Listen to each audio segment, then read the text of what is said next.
Welcome to NSTV news. నేను సౌజన్య. ముందుగా ముఖ్యాంశాలు.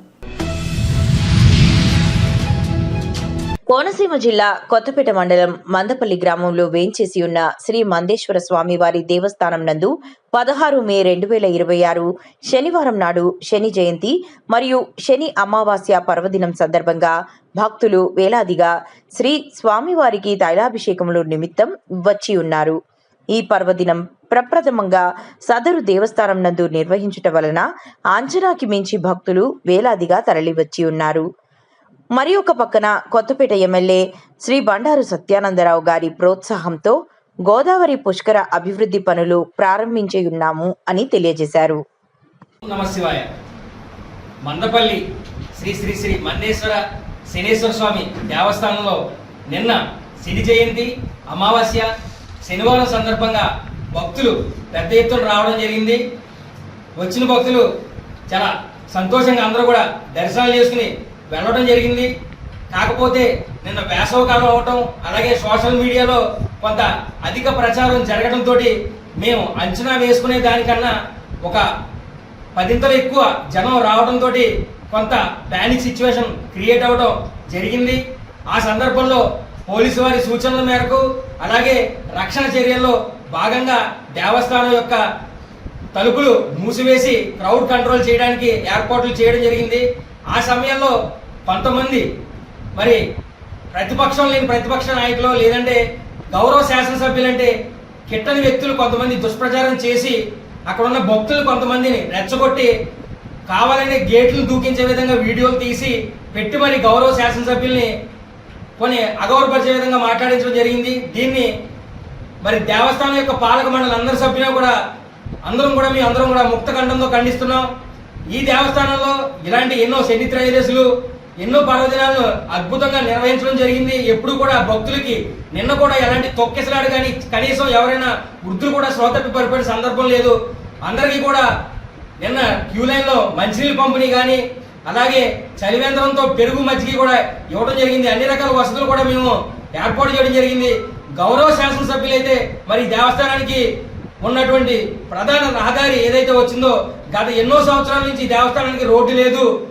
పక్కా రోడ్డుని సీసీ రోడ్డు అలాగే బీటీ రోడ్డును కూడా ఆయన ఏర్పాటు చేయడం, దేవస్థానానికి సీసీఎఫ్ నిధుల ద్వారా 3 కోట్ల రూపాయల తైలాభిషేక మండపానికి ఆయన తీసుకురావడం, అలాగే ఇది శనివారం రోజున అన్నదానం కూడా జరుగుతుంది. ఇది శాశ్వత అన్నదానంగా జరగాలి, నిత్యాన్నదానంగా జరగాలన్న ఉద్దేశంతో పక్కా బిల్డింగ్ ఉంటే బాగుంటుందని చెప్పి గౌరవ చైర్మన్ శ్రీ పోసపాటి అశోక్ గజపతి రాజు గారితో కూడా మాట్లాడి మరి 1,20,00,000 రూపాయలు కూడా నిధుల్ని శాంక్షన్ చేసి ఇవన్నీ కూడా దేవాదాయ శాఖ మంత్రి గారిని తీసుకొచ్చి ఇక్కడ మొన్న శంకుస్థాపన చేయడం జరిగింది. ఈ యొక్క దేవస్థానం అభివృద్ధి కోసం మన గౌరవ శాసనసభ్యులు శ్రీ బండారు సత్యానందరావు గారు కానీ బండారు శ్రీనివాసరావు గారు కానీ అభివృద్ధి కోసం కంకణబోతులై కృషి చేస్తున్నారు. దీన్ని ఈ దేవస్థానానికి ఎవరు కూడా తప్పుడు అభియోగాలు చేసి దేవస్థానం యొక్క ప్రతిష్టను దిగజారొద్దని, దీని మీద రాజకీయాలు చేయొద్దని చెప్పేసి మా దేవస్థాన పాలక మండలందరి తరఫున తెలియజేసుకున్నాం. రాబోయే శని త్రయోదశి పర్వదినాలు దగ్గరలో ఉన్నాయి. 23, 13, 27 తారీఖు శని త్రయోదశి ఉన్నాయి. అద్భుతంగా ఈ త్రయోదశికి అన్ని ఏర్పాట్లు కూడా ముందస్తు చర్యలు తీసుకుంటామని చెప్పి మా ఈవో గారు కూడా ఇప్పుడు దేవస్థాన సిబ్బంది మేమందరం కూడా చర్చించుకున్నాం. అద్భుతంగా ఏర్పాట్లన్నీ చేసుకుని ముందస్తు పర్యవేక్షణ చేసి ఎలాంటి అసౌకర్యం భక్తులు కలగకుండా చర్యలు తీసుకుంటామని ఈ సందర్భంగా తెలియజేసుకుంటూ ఓం నమః శివాయ. ఆర్టీసీని ప్రైవేట్ పరం చేసే ప్రయత్నాలు విరమించుకోవాలని, విద్యుత్ బస్సుల పేరుతో విలువైన ఆర్టీసీ ఆస్తులు ప్రైవేట్ ఆపరేటర్లకు ధారాదత్తం చేయడం భావ్యం కాదని ఎంప్లాయీస్ యూనియన్ రాష్ట్ర ప్రధాన కార్యదర్శి జీవీ నర్సయ్య పేర్కొన్నారు. రాష్ట్ర కమిటీ పిలుపు మేరకు 2వ రోజు రాజంపేట డిపో వద్ద జరిగిన ధర్నా కార్యక్రమంలో రాష్ట్ర ప్రధాన కార్యదర్శి జీవీ నర్సయ్య ముఖ్య అతిథిగా పాల్గొని ధర్నాను ఉద్దేశించి ప్రసంగించారు. ఆయన మాట్లాడుతూ AP SRTC chairman Konagalla Narayana Rao నిజాయితీగా చేసిన వ్యాఖ్యలు ప్రభుత్వ అసలు ఆలోచనలు బయటపెట్టాయని అన్నారు. విద్యుత్ బస్సుల పేరుతో ఆర్టీసీని ప్రైవేట్ వ్యక్తులకు ప్రభుత్వం దారాదత్తం చేసే ప్రయత్నాలను మొదటి నుంచే ఎంప్లాయీస్ యూనియన్ తీవ్రంగా వ్యతిరేకిస్తుందని తెలిపారు.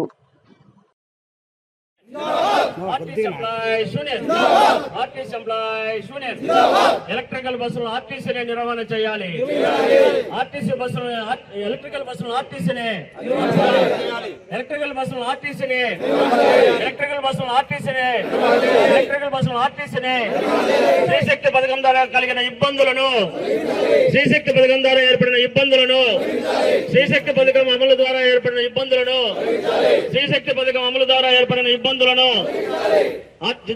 RTC employees union RTC employees union RTC employees union ఉద్యోగుల ఐక్యత ఉద్యోగుల ఐక్యత ఉద్యోగుల ఐక్యత ఉద్యోగుల ఐక్యత. ఎన్నికల హామీ ఏదైతే ఉందో ఈ కూటమి ప్రభుత్వం వచ్చిన తర్వాత 2025 ఆగస్టు 15వ తేదీ నుంచి ప్రవేశపెట్టిన శ్రీశక్తి పథకం ప్రభుత్వం ప్రవేశపెట్టిన అనేక సంక్షేమ పథకాల కన్నా శ్రీశక్తి పథకము విజయవంతమై ప్రభుత్వానికి మంచి పేరు వచ్చింది. ఈ మంచి పేరు తీసుకురావడంలో ఆర్టీసీకి సంబంధించిన క్రింది స్థాయి ఉద్యోగం నుంచి ఎండీ వరకు కూడా అందరి యొక్క కృషి ఉంది. అయితే శ్రీశక్తి పథకం వలన ప్రభుత్వానికి మంచి పేరు అయితే వచ్చింది, కానీ ఆర్టీసీ ఉద్యోగులకు తీవ్రమైన కష్టాలు ఏర్పడ్డాయి. అంటే ఇప్పుడున్న బస్సులు చాలట్లేదు. 60% ఉన్న ఓఆర్ ఇవాళ 102, 115 వరకు ఓఆర్ వరకు వెళ్తుంది. పీక్ డేస్లో అయితే 120 వరకు వెళ్తుంది. అంటే బస్సులో 160 మంది ఉండాల్సిన కెపాసిటీ 120 వరకు కెపాసిటీ రావడం వల్ల ఇప్పుడున్న బస్సుల సంఖ్య సరిపోవడం లేదు. వెంటనే ఆర్టీసీలో ఒక 3000 కొత్త బస్సులను ప్రవేశపెట్టాలి. అది ఆర్టీసీ బస్సులను ప్రవేశపెట్టాలి. అదేవిధంగా 2012 నుంచి ఆర్టీసీ ఉద్యోగ నియామకాలు జరగని కారణంగా దాదాపుగా 20,000 ఖాళీలు ఉన్నాయి. కనీసం దాంట్లో 50% అయినా సరే 10,000 ఉద్యోగ ఖాళీలను వెంటనే భర్తీ చేస్తేనే ఈ శ్రీశక్తి పథకం మరింత విజయవంతమవుతుంది. లేని పక్షంలో రాబోయే కాలంలో శ్రీశక్తి పథకం విఫలమై ప్రభుత్వానికి చెడ్డ పేరు వచ్చే అవకాశం ఉంది. కాబట్టి ప్రభుత్వం వెంటనే దీనిపైన చర్యలు తీసుకోవాలని ఆర్టీసీ ఎంప్లాయీస్గా డిమాండ్ చేస్తుంది. హనుమకొండలోని ఆదర్శ్ లా కాలేజీలో జేఎస్ఎస్ రాష్ట్ర ప్రథమ సదస్సు రాష్ట్ర అధ్యక్షులు టి శ్రీనివాస్ ఆధ్వర్యంలో నిర్వహించారు. ఈ సమావేశానికి వరంగల్ పశ్చిమ ఎమ్మెల్యే నాయిని రాజేందర్ రెడ్డి ముఖ్య అతిథిగా హాజరై వారు మాట్లాడుతూ వార్తల్లో విశ్వసనీయత ఉండాలని, నిజానిజాలను పరిశీలించిన మీదట వార్తలు వేయాలని అభిప్రాయపడ్డారు. జేఎస్ఎస్ జాతీయ అధ్యక్షులు మనసాని కృష్ణారెడ్డి మాట్లాడుతూ సంఘంలో పనిచేసే సభ్యులను కంటికి రెప్పలా కాపాడుకుంటారని అన్నారు. తప్పు సంకేతం మనకు ఉన్నది. 100 కాపీలు పడిస్తే 50,000 కాపీలు తీసుకుంటారు. అవన్నీ దొరుకుతారు, ఈజీగా దొరుకుతారు. సమాచారాలు అప్పు పెట్టి ఏ మీటింగ్ ఎలా పట్టిస్తారు, మీకు జిఎస్టీ ఎలా పడి కరెంట్ బిల్ ఎలా సింపుల్ ఒక చిన్న కార్యక్రమం అడిగితే మొత్తం దొరుకుతారు. కోర్టు కేసినట్టు అన్నీ రద్దయిపోతాయి. నిజమే. ఒక పత్రిక ప్రింట్ కొట్టాలంటే ఎంత జిఎస్టీ, ఎంత న్యూస్ తెప్పిస్తున్నారు. ఈ కొట్టిన ప్రింటింగ్ ప్రెస్ ఎక్కడ, ఈ ప్రింటింగ్ ప్రెస్ ఎక్కడ, వారికి ఎంత కరెంట్ బిల్ కావాలి, ఎంత న్యూస్ ప్రింట్ తెప్పించారు, ఎంత జిఎస్టీ కట్టారు, ఇది రికార్డు చూపించాలి. చూపిస్తే వాళ్ళ సర్క్యులేషన్ తెలిసిపోతుంది. అప్పుడు అక్రిడేషన్ విద్యార్థి అట్లా ఇస్తారా? అసలు వేరే వేరే పత్రికలకి అక్రిడేషన్ ఈ సంవత్సరం 30,000 అక్రిడేషన్ వేరే వేరే పత్రికలు. ఇట్లాంటి వ్యవస్థను ప్రభుత్వాలు నేర్చుకోవాల్సిన బదులు మనం ఎంతే మనం పూర్తిగా అక్రిడేషన్ ఎందుకు? ఒక జర్నలిస్ట్కి పత్రిక ఇచ్చే కార్డే చాలా గొప్పది. ఎవరిని రిపోర్టర్లు పెట్టుకోవాలి, ఎవరైతే మంచి వార్తలు రాస్తారు, ఎవరు పత్రిక పేరు చేస్తారంటే ఆ పత్రిక ఎడిటర్ ఆలోచన, ఆ పత్రికకి ఏదైనా రాయితీలు వస్తుంది, ప్రింటింగ్ రాయితీలు లేదా కరెంట్ రాయితీలు అట్లా ఇవ్వండి. నువ్వు జర్నలిస్ట్కి ఇల్లు అడగండి, అందరికి ఫ్రీ ఎడ్యుకేషన్, ఫ్రీ హెల్త్ ఇవ్వండి, తప్పలేదు. అక్రిడేషన్ ఉండే జర్నలిస్ట్ అనే కాన్సెప్ట్ తీసుకురావడంలో ఏమైందంటే అంగట్లో జర్నలిజాన్ని అమ్ముకునే పరిస్థితి వచ్చింది. ఒక జర్నలిస్ట్ అంటే ఏమి చదవడాన్ని పద్ధతిగా కానిస్టేబుల్ కూడా ఇంకొక ఉద్యోగం కూడా అక్రిడేషన్ అంటాడు. నీకు తెలుసా అంటే తెలియదు అంటాడు. వారికి తెలియదు. వాళ్ళు ఏం చెప్తారు, అక్రిడేషన్ ఉందనే లోపలి వారికి అక్రిడేషన్ ఉందనే సమాచారాన్ని ఒక వాదాన్ని తీసుకురావడంతో జర్నలిజం ఉనికికే ప్రమాదం పెట్టాడు. జర్నలిజం ఉందా, అక్రిడేషన్ ఉందా, మరియు జర్నలిస్టులందరికీ కూడా నమస్కారం. నిజంగా కూడా వరంగల్ నిన్ననే నేను ఇంకో సంఘం దాంట్లో కూడా అటెండ్ చేయడం జరిగింది. దాంట్లో కూడా చెప్పడం జరిగింది ఏంటిదంటే అత్యధికంగా నష్టపోయిన జిల్లా జర్నలిస్ట్లో వరంగల్ జిల్లా. ఎందుకంటే ఒకటి మన దగ్గర యూనిటీ లేక, ఒకటి రెండోది యూనిటీని లేకపోవడం వల్ల మీరు వాళ్ళు కూడా అడ్వాంటేజ్ తీసుకుంటుంటారు. మీరు ఫైనల్ చేసుకున్నాడు మీకు ఇష్టం లేదు లేక మేమేం చేయాలి. దీనితో నష్టం అనేది జరిగింది. నేను 3-4 సార్లు కూడా సీఎం గారి దగ్గర తీసుకుపోయినా, ఇన్ఛార్జ్ మినిస్టర్ గారి దగ్గర తీసుకుపోయిన యూనియన్, అదేవిధంగా శ్రీనివాస్ రెడ్డి గారు వారిని తీసుకుపోయి కల్పించిన జర్నలిస్టు వారి దగ్గర కూడా మీటింగ్ అయితే ఎక్కడ కూడా క్లారిటీ రాకుండా వందలలో పెట్టే వరకు వారికి ఇవ్వవలసిన జాగా చూసి పెట్టిన అక్కడ ఎవరైతే మాట్లాడినా అన్నింటికి ఏర్పాటు అయిన తర్వాత మన దగ్గర అయితే లేకపోవడం వల్లే వాస్తవాన్ని చెడిపోయింది. ఇంతమంది ఎక్కడి నుంచి వస్తారు అనే ఒక ఆలోచన లిమిట్ ఉండదు. 10 ఎక్కువ పెట్టినామంటే అర్థం 100 ఎక్కువ పెట్టే వరకు అదొక నిర్లక్ష్యం లేదు. ఇది సెట్ అయ్యేటప్పుడు సుప్రీంకోర్టుకి ఆర్డర్ వచ్చింది. ఎమ్మెల్యేలు మీడియా సంబంధించిన ఎవరికి లేవాలి. ఎమ్మెల్యేలకు లేవంటే ఓకే, వాళ్ళకి శాలరీస్ ఉంటాయి, వాటి అదో ఏదో ఏదో నడుస్తుంటారు. కానీ ఎమ్మెల్యేతో కంప్లైంట్ చేసి మీడియా సోదరులు కూడా ఆ కేటగిరీ జమ చేయడం అనేది అది మంచి పరిణామం అయితే కాదు నా వ్యక్తిగత అభిప్రాయం.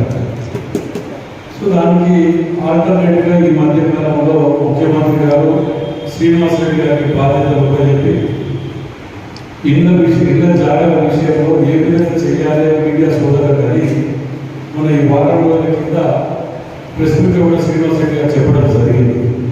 త్వరలో దాన్ని కూడా కంప్లీట్గా పైలట్ ప్రాజెక్ట్ కింద హైదరాబాద్తో పాటు హైదరాబాద్ తీసుకుంటామంటే కాదు, వరంగల్ కూడా తీసుకోండి, మాకు ఎలక్షన్స్ దగ్గర కూడా వాటి గురించి కూడా తీసుకోండి అనే ఆలోచనతో నేను సలహా ఇవ్వడం జరిగింది. త్వరలో తప్పకుండా ఈ హెల్త్ కార్డ్స్ కానీ ఇంకేమైనా కానీ వీటన్నిటి మీద కూడా డిస్కషన్లో ఉన్నది. వారం 10 రోజులే వీటి మీద కమిటీ చేసుకొని వీటిని పరిశీలన చేస్తున్నారు అనేది పూర్తి నమ్మకం ఉన్నది. తప్పకుండా పరిష్కారం కూడా అవుతుందనే నమ్మకం నాకు ఉన్నది. ఏదేమైనా యూనియన్ల కాడ కానీ విలేకరుల కాడ కానీ కొందరి వలన మొత్తం చుట్టుకునే విధంగా ఉన్నది. కొందరు తప్పు చేయడం, కేవలం దాన్ని ఒక బిజినెస్ కింద మార్చుకోవడం, దాని ద్వారా కొంచెం ఇందువల్ల యావత్ మీడియా పొలిటిషియన్స్ ఎట్లయిపోయింది, రాజకీయ నాయకులు అంటేనే ఒక ఇదిగా చూస్తున్నాం ఈ రోజుల్లో. అలా జర్నలిస్టులను కూడా రాకుండా ఈ కొన్ని నేను అనేది ఒక జర్నలిస్ట్ అనే కాదు, ఏ దాంట్లో కూడా రాజకీయంలో కానీ నాయకులలో కానివ్వండి, జర్నలిస్టులు కానివ్వండి, ఇంకేమి వాటిలో కూడా కొందరు చేయబట్టి కొందరు చేసే తప్పుడు పడడం వల్ల మిగతా యావత్ దాన్ని చుట్టుకుంటున్నారు. ఈ రోజు మనం చూస్తున్నాం. వాస్తవాలు ఏంటి, వాస్తవాలు రాస్తే దానికి ఎక్కడ కూడా ఎవరు వద్దరు. కానీ నేను ఈ మధ్య కాలంలో నాకు కూడా నా సొంతం నాకే ఫేస్ కాలే, కానీ అక్కడ ఇప్పటివరకు ఫేస్ కాలేదు. కొందరికి ఫేస్ అయిన వాళ్ళని అది పోతే క్యారెక్టర్ పోతే రికవరీ కాదు. మళ్ళా ఎప్పుడు కానీ ఒకరి మీద మనం రాసేటప్పుడు వాళ్ళ యొక్క ఏంటి వాస్తవమా కాదా అని కన్ఫ్యూజన్ కూడా తీసుకుంటే బాగుంటుంది. వాస్తవం అనేది తప్పకుండా రాయాలి, ఎవరు చెప్పిన రాయడానికి వీలు లేదన్న. వాస్తవానికి వీళ్ళ ఎక్స్ప్లెనేషన్ కూడా ఇచ్చానికి అవకాశం మనకి ఇవ్వాలి. మీడియా సోదరులకు ఎందుకు అడుగుతున్నారు, ఏం చెప్తున్నా అంటే మొన్న ఈ మధ్యకాలంలో ఒకటి పెద్ద ఆర్టికల్ వచ్చింది మన వరంగల్ జిల్లా నుంచి.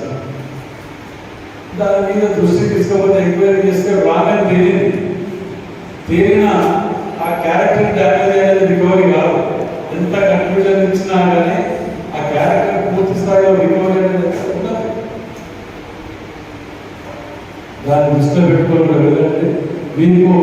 మీకు సంఘం తరఫుకెళ్ళి ఎప్పుడు ఏ అవసరాలు ఉన్నా ఏ ఇబ్బందులు ఉన్నా నా వంతు బాధ్యతగా నేను తప్పకుండా సహాయం చేస్తానని మనం చేస్తున్నాను. అదేవిధంగా రాజు గారు జనరల్ సెక్రటరీ నా చిన్ననాటి మిత్రుడు.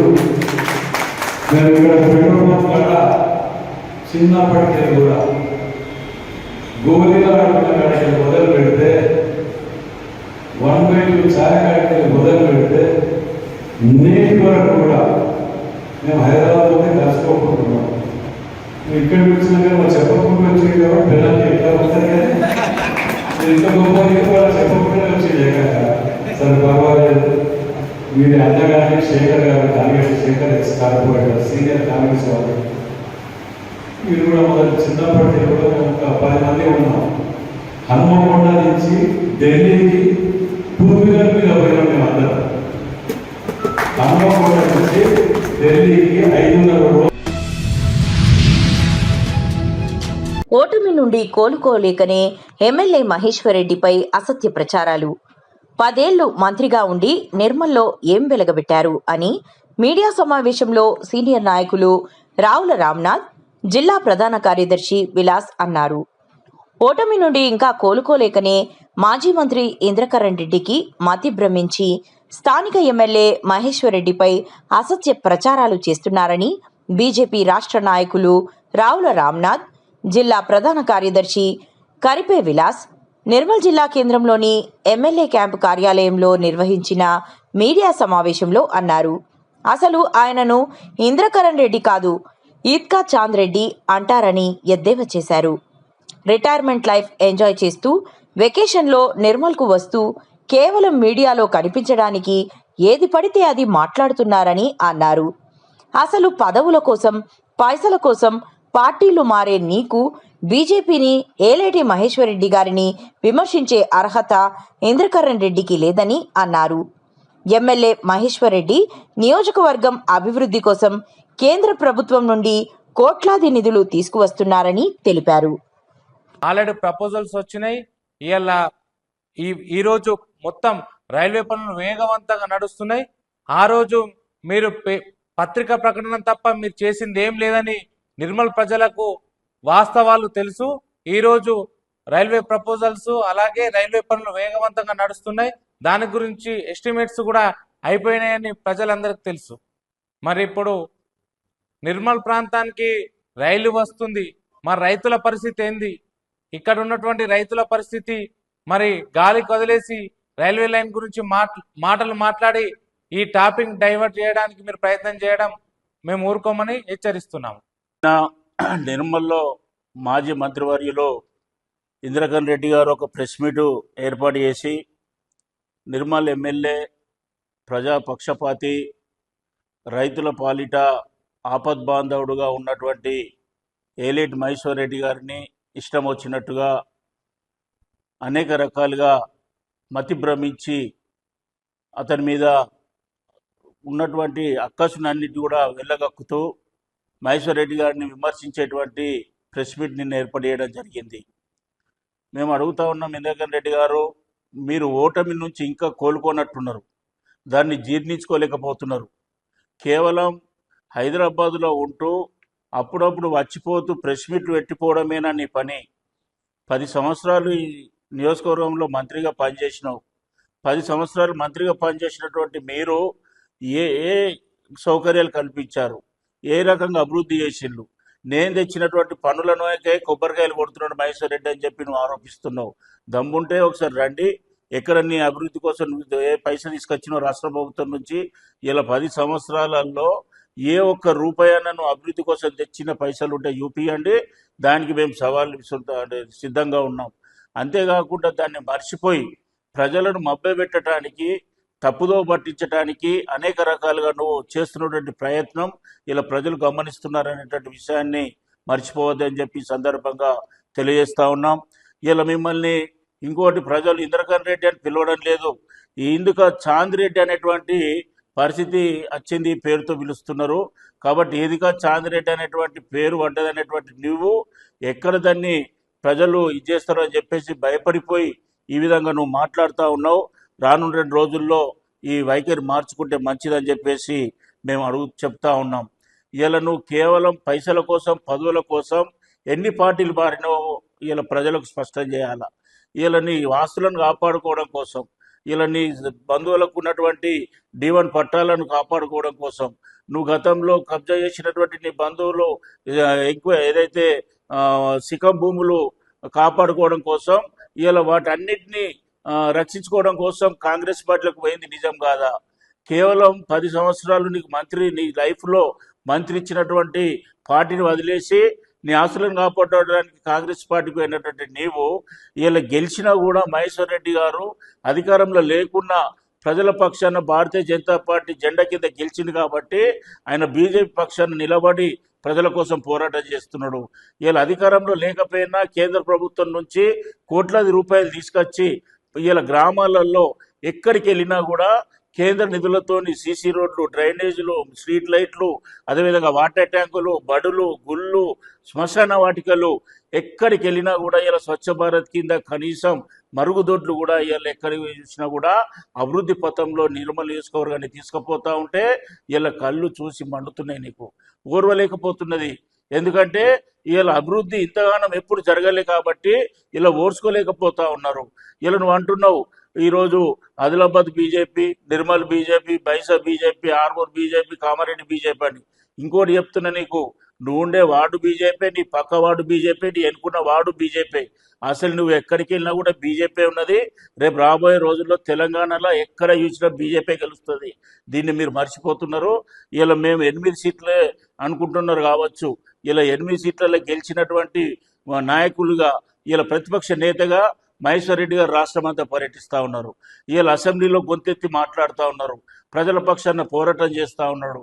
ఇలా రాష్ట్ర పార్టీ ఇచ్చినటువంటి పిలుపు మేరకు అన్ని జిల్లాలు పర్యటిస్తూ ఉన్నాడు. అదేవిధంగా నియోజకవర్గంలో కూడా పర్యటిస్తూ ఏ ఒక్కరోజు కూడా గంట సేపు కూడా విశ్రాంతి తీసుకోకుండా ప్రజల పక్షాన వెళ్తే ఒక అరగంట ఆలస్యం అయితే గంటల కొద్దీ ఆలస్యంగా పోతున్నాడు. నీకోసం ప్రజలు ఎదురు చూస్తున్నారని అంటా ఉన్నావు. నువ్వు మంత్రిగా ఉన్నప్పుడు ఏ సమయానికి వెళ్ళినావో దీనికి సమాధానం చెప్పాలా. అదేవిధంగా అక్కడికి వెళ్ళినప్పుడు రైతులు తమ సమస్యలు చెప్పుకుంటే ఆ సమస్యలను అధికారులను నిలదీసి అడిగితే అధికారి లేకపోతే ఫోన్ చేసి మాట్లాడితే తప్ప ఇలా ఫోన్లలో బెదిరిస్తున్నాడని చెప్పేసి నువ్వు అంటున్నావు. ఇలా ప్రజలు ఇలా గండి సంచులు లేవు రైతుల కోసం. ఇలా లారీలు రావడం లేదు, వర్షాలు పడుతున్నాయి, మక్కల కుప్పలు అట్లనే ఉన్నాయి, వడ్లు రెడీ అయిపోయినాయి రావడానికి. ఇలా వచ్చినటువంటి దాంట్లో ఒక్కొక్క దాని సంచికి ఇలా 25 నుంచి 30 రూపాయలు కొనుక్కునేటువంటి పరిస్థితి వస్తున్నది. ఇలా అదే కాకుండా లారీకి పైసలు ఇవ్వాలా, అమ్మాలికి పైసలు ఇవ్వాలా, అక్కడ ఉన్నటువంటి సిఓకు పైసలు ఇవ్వాలా. ఇవన్నీ అవినీతి జరుగుతున్నాయని చెప్పేసి అవినీతి అధికారులను బెదిరిస్తే ఇలా నువ్వు అధికారులను భయపెడుతున్నావు అని చెప్పేసి ఇలా తప్పుడు మాటలు మాట్లాడుతూ ఉన్నావు. ఆ అధికారులు నీతో నుండి ఆ రోజు కుమ్మక్కైపోయి వాళ్ళు రైతులను దోచుకొని ఆ రోజు మీకు డబ్బులు ఇచ్చినటువంటి పరిస్థితులలో ఇలా మహేష్ అన్న లేడు, డబ్బులు తీసుకోవడానికి వెనకడిగేస్తున్నాడు. ఎందుకోసమంటే ఈరోజు వాళ్ళ దగ్గర 4 కిలోలు, 5 కిలోలు, 6 కిలోలు చొప్పున కటింగ్ చేసినటువంటి దీంట్లో అధికారులు మీరు పంచుకున్నటువంటి వాస్తవం కాదా? ఇలా మహేష్ రెడ్డి గారు వచ్చిన తర్వాత అవన్నీ బంద్ అయిపోయినాయి. ఏ ఒక్క రైతు దగ్గర కూడా సంచి దగ్గర 1 కిలో కూడా కట్ చేయకుండా వాటిని ఇలా రైస్ మిల్లర్లకు పంపి డబ్బులు ఇచ్చేటువంటి విధానాన్ని తీసుకొస్తే ఇలా నువ్వు విమర్శించేటువంటి పరిస్థితి నువ్వు మాట్లాడుతూ ఉన్నావు. కాబట్టి ఇలా భారతీయ జనతా పార్టీ చెప్తున్నది ఒకటే, ఇలా కేంద్ర ప్రభుత్వ నిధులతోని ఈ రాష్ట్ర ప్రభుత్వం సహకరించకుండా రాష్ట్ర ప్రభుత్వానికి వ్యతిరేకంగా పోరాటం చేస్తూనే ప్రజల పక్షాన నిలబడి రైతుల కోసం నిరంతరంగా శ్రమించేటువంటి మా నాయకుడిని చూసి ఓర్వలేక ఈ విధంగా నువ్వు మాట్లాడుతూ ఉన్నావు. కాబట్టి ఇదే విధంగా కొనసాగించినట్లయితే రానున్నటువంటి రోజుల్లో నీ అవినీతికి, నువ్వు చేసినటువంటి కబ్జాలకు, నువ్వు చేసినటువంటి దీనికి ప్రజలే గుణపాఠం చెప్తారు. మొన్నటి ఎన్నికలలో ప్రజలు నీకు స్పష్టంగా తీర్పిచ్చి విశ్రాంతి తీసుకోమని చెప్పి రిటైర్మెంట్ ఇచ్చిళ్ళు. పిల్లలను మన్మళ్ళతోనే వాళ్ళను హైదరాబాద్లో ఆడుకుంటేనే నీకు మంచి ఆరోగ్యంగా ఉంటావు. లేకపోతే నిర్మల్కి వచ్చినప్పుడల్లా మహేష్ అన్న అభివృద్ధి కనబడుతుంది, నీకు చూసి దాన్ని ఓర్చుకోలేవు, అనారోగ్యం పాలవుతావు. కాబట్టి రానున్న రోజుల్లో నీ కుటుంబంతో గడిపితే బాగుంటుంది. నీ వయసు ఎక్కువైపోయింది, నువ్వు ఇక రాజకీయాలకు స్వస్తి పలికి ఇలా దూరం ఉండడం మంచిదని చెప్పేసి కోరుకుంటూ, ఇలా కాంగ్రెస్ పార్టీ ఇచ్చినటువంటి హామీలను ఏ ఒక్కటి కూడా నెరవేర్చలేదు కాబట్టి, రైతులకు న్యాయం చేస్తలేదు కాబట్టి మహేష్ అన్నయ్యల నిరంతరంగా రాజీలేని పోరాటం చేస్తున్నాడు. ఇలా ప్రజల పక్షాన రైతుల పక్షాన నిలబడి ఎండలో ఇలా ఎండ సైతం లెక్క చేయకుండా రాష్ట్రంలో ఎండలు తీవ్రంగా ఉన్నాయి. ఉదయం 8 నుంచి సాయంత్రం 5 గంటల వరకు ఎవరు కూడా బయటకు రావద్దని చెప్పి పిలుపునిచ్చిన కేవలం రైతుల కోసం మండు టెండలో గంటల తరబడి ఇవాళ హైవే మీద నిలబడి ధర్నా చేస్తే అప్పుడు అధికారులు దిగి వచ్చిన తర్వాత కలెక్టర్ స్పందించి అధికారులందరినీ పంపించి ఆ తర్వాత లారీలలో కుప్పలు సంచులలో నింపుకొని లారీలలో తీసుకుపోవడం జరుగుతూ ఉన్నది. మరి రైతుల పక్షాన్ని నిలబడి పోరాటం చేసి వాళ్ళ కోసం న్యాయం చేస్తే ఇలా మీకు వ్యతిరేకంగా కనిపిస్తూ ఉన్నాడు.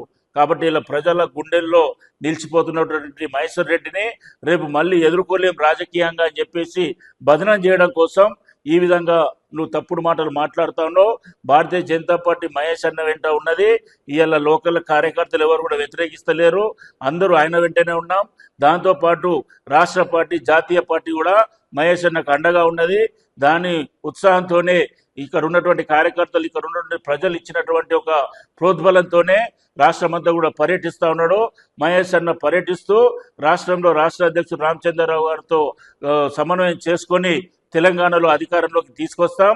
ఈ తెలంగాణను అభివృద్ధి పథంలో ముందుకు తీసుకుపోతూ నిర్మల్ నియోజకవర్గాన్ని అభివృద్ధిలో ముందుంచుతామని చెప్పి ఈ సందర్భంగా తెలియజేస్తూ తప్పుడు మాటలు మానుకొని తప్పుడు ప్రచారం చేయకుండా ఆరోపణలు తప్పుడు అవన్నీ కూడా మానుకోవాలని చెప్పేసి, లేకుంటే ప్రజలే నీకు గుణపాఠం మళ్ళొకసారి చెప్తారని చెప్పి భారతీయ జనతా పార్టీ మాజీ మంత్రిని హెచ్చరించడం జరుగుతూ ఉంది.